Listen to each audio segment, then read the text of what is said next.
Hello and welcome back. So we now need to start saving payments here. So I'm going to click on the payment table here and let's do some editing. So let's go to the structure and change it a little bit. Right. So here what I'm going to do is add a few more columns. So if we come back to our thing here, we'll see that what's important for us to be able to know whether things went well or not is we need to have an amount. Okay, so these have to be in separate columns so that we can be able to get quick results by searching in the database. So the first thing we need is, so we already have this ID thing there, ID column, which we have named, what did we name this? Trans ID right there. Okay, so that's okay. And then what we need is, let's see here, we need the event type right there. So event type is important. So 1, 2, 3, 4, 5, 6, 7, 8, 9. So maybe 30 to 50 characters should be enough. Or let's put it at 100. So let's look at event type here. So I'm going to add a few columns, maybe just 3 like so. Alrighty then. Now here I'm going to say event underscore type, and then I'm going to say amount, and then what else? Let's come back here and see what's important. So event type and a summary is important. So let's see here, summary, class, date created. Okay, I think that should do it for now. Let me see one more time here. Status approved. Maybe we need this one as well. So let me see where this is. This is among these guys right here on purchase units. So that's status approved. Okay, so we're going to test all these. So let me just say status. So event type, amount, status. Okay. So on these ones, I'll put variable character. On amount, I am going to put decimal. And then here I think I'll just leave it as it is. Maybe I'll put 10/2 like that. And then here I will put status. So on these guys, event type, just to be sure, I'll put 100 there. That's okay, and hit save. Okay, so we have added more items here. Now we're going to be using these things to search. So especially the amount and event type. Oh, we forgot one more column, which is the description. So we're going to need an order. I think maybe we call it order ID underscore ID. Now this order ID is just going to be the description of the order itself. That way we know what's going on.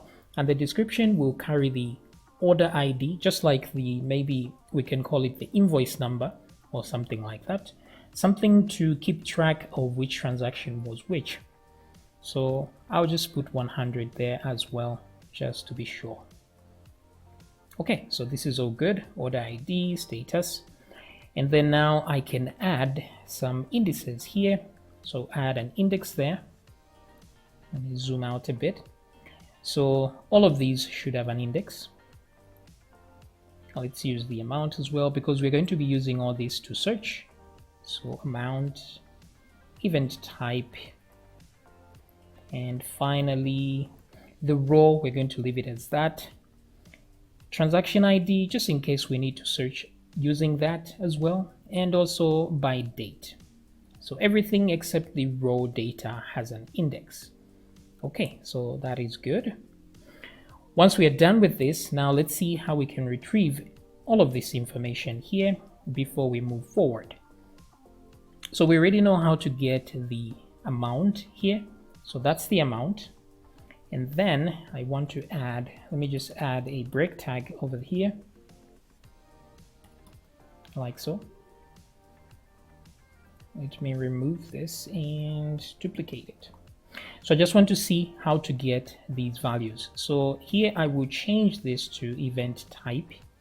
So I'm just going to say event underscore type like that. That should be enough. Let me duplicate this. And there was one which was here where we said it was status, wasn't it? Wait a minute. Wait a minute. Yeah, it was status like that. And then let's remove that. Okay. And then there's one which is the ID. Yes, ID. Okay, so let's see which ones are correct by refreshing the page. So there we go. So we have the ID here, ID, and then the event type, and then the amount, and then the status, approved, etc., etc. And then we need a summary as well, which I have forgotten here. Let's add this to the column as well, summary. That's a summary message, so let's just put 255 there and let's save. We won't be using the summary to search, so that's okay. Let me come back here again and summary. Okay, very good. One more of these. Summary.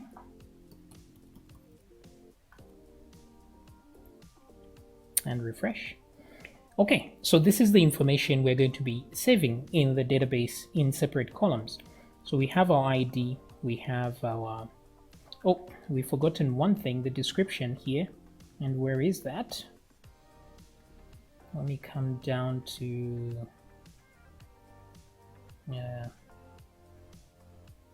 so also here, you may want to save who actually transacted here, because this seems important as well.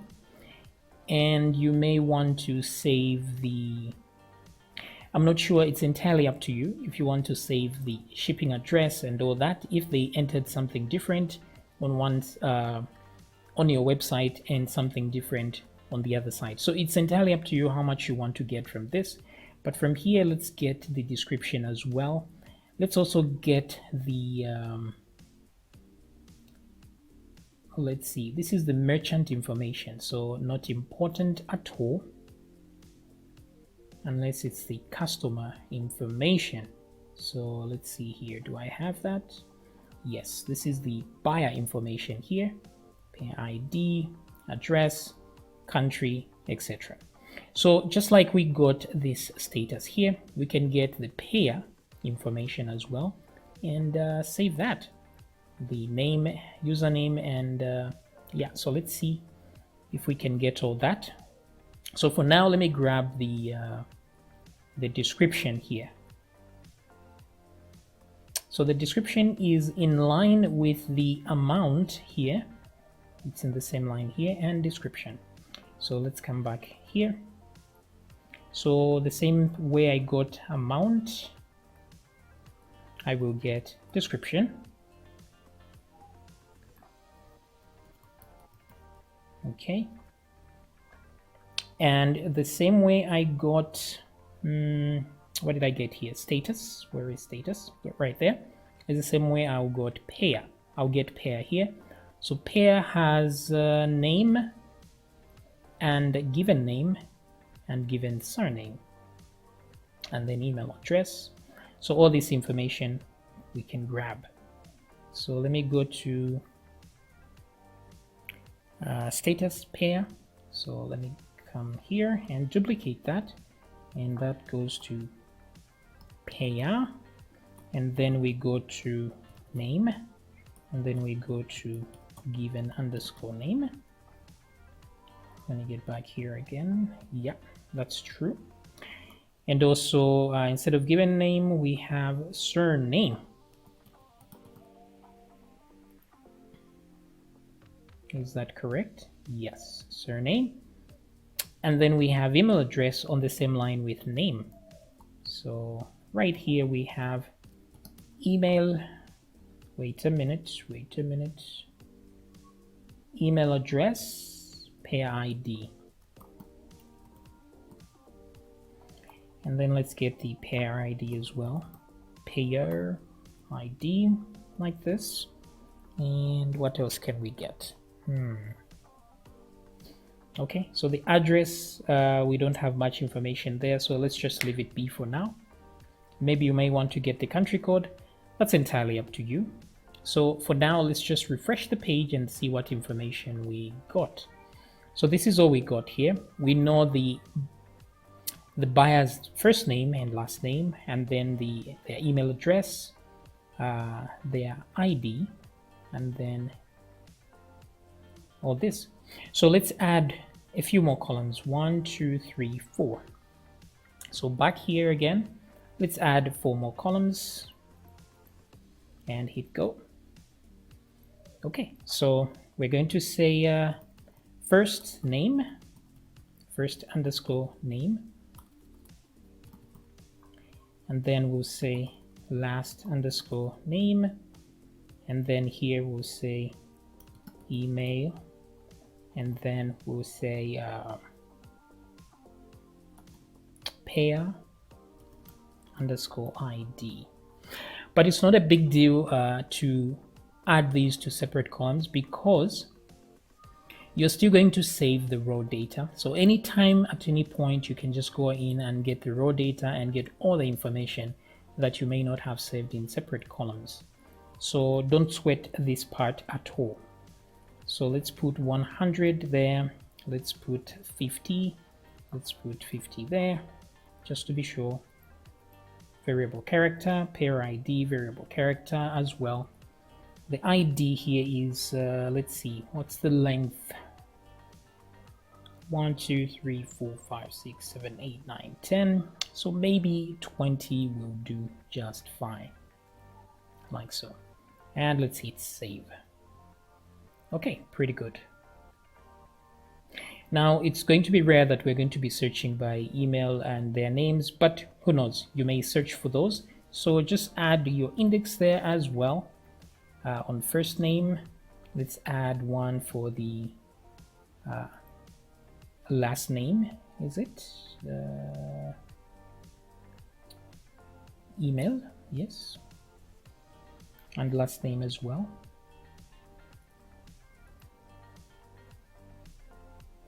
Okay, I think we're good, because but pair ID, we may not need to search for that, but who knows, just add indices wherever you want. Okay, so now that we have all that, we can simply write a query to do this on our behalf. So all I need to do now is, let me copy all this. Let me copy this to the payment.php. So this is where, instead of saving to a file, we can actually save to the database. Now, sometimes in real world events, you find that it's possible you may fail to save to your database. So if you want, you can keep this code that saves to a file as well, just as a backup. That way, if something happens and your payments were not saved in the database, so for any reason, you still have a backup on your file, on your hard drive, to go back to and check to see what exactly happened. But for now, we're just going to use this here, file get contents, and then let me paste here, for example. But I need this line right here, because I want to change to an object first. So let's change to an object, like so. Now this is data here, so because while changing to this, it's very possible that you may get errors here and you may end up not saving things. So you can leave this intact if you want. And then all we need to do now is create a query and run everything right here.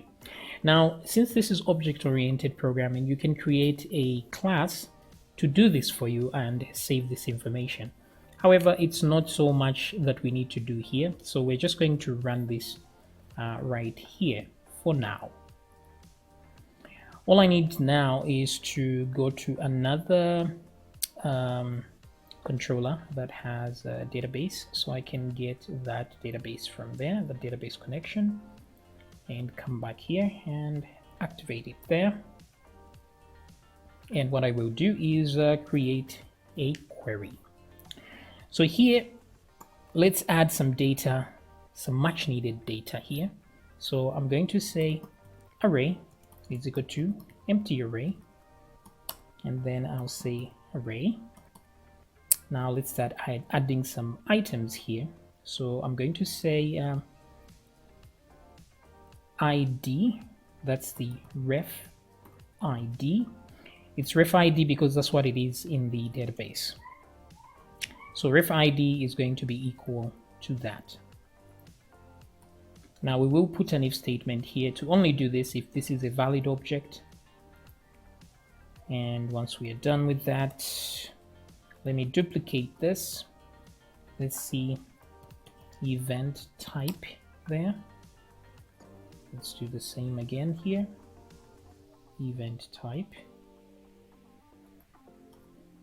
And then let's duplicate again. This one will be, it's amount, yes, amount. Okay, so amount is found in here.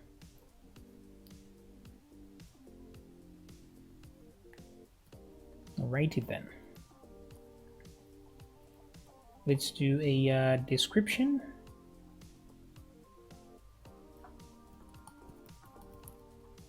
Okay, and description will be this one. There we go. And then now we need the status. There we go, status. Fighting with my mouse here for a second. Paste. Okay, good. Making progress. And in the database, we named this one first name.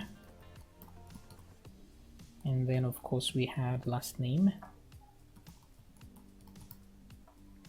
And this is how we get to those two. So first name, surname, or last name. Okay. Almost there. We want the email address as well. Pair ID. That's what we saved that as well. Pair ID. And we need a summary as well. So hopefully that column exists. Yes. Okay, good. So I'm going to cut this, put it here, remove that. Let's go for email. And then finally, pair ID. Very nice. Okay, good. This way we can see what we're missing just in case. Okay, pretty good. So now that we have all this, actually let's check right here and say if is object, if that is an object, and so now here we'll see how other types come in. So this is why we probably should leave the file put contents on there, so that in case we receive a different type of event, we can see exactly what it has. So here I'm just going to say if this is an object, then we are good to go. And let me add all this inside here. Okay, and all I need to do now is database insert. I'll say DB, right? And this one is, oh, I didn't actually create a query. So let's just pretend we do have one. So query, and then the array over there. Okay, pretty good. So here, let's create the query now. And the query is pretty simple. We just say insert, because we are always inserting here. Insert into payments. Is that the table name? Yes. So insert into payments, and then that, and then values, like so. One thing I almost forgot here is at the very end here, we have to add the raw data. So I'm going to say raw and get the data itself. This is the data before any JSON was created. So that's that there. Whatever we saved to the file, we are simply adding it to the raw column as well. Okay, so here let's add these columns as they appear. So we'll start with ref ID. Now it's going to be a long list, so let me just lower it down like this.